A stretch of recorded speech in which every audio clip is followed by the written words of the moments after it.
Hey, happy Saturday. This is Eric Stahl, Forts Toyota Pekin. Yesterday I tried to do a video, and I did kind of start a good video about our accessories, just came in off the truck. The problem is, I come into the parts vault. That's what I like to call it. It's where we got all the accessories.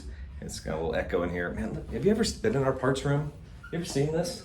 Check this out. It's either like an ashtray from the 70s or a business card holder, but it's a 2000 GT Toyota. It's the coolest thing we have in here. Old Toyota toys and stuff like that.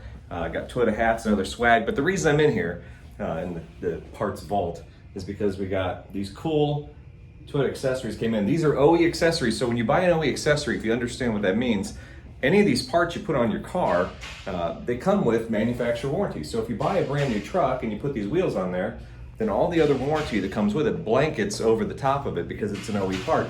Same goes for a factory lift.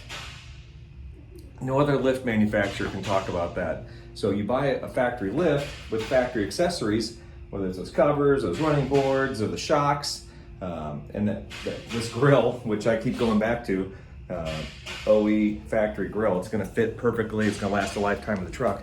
These are all covered under your manufacturer warranties. And we have them in stock right now. So if you're ready to get those wheels, those bronze wheels, oh, let's go a little closer. You still got the plastic on them. These are the hot setup right now. So we have them in stock. Come on down.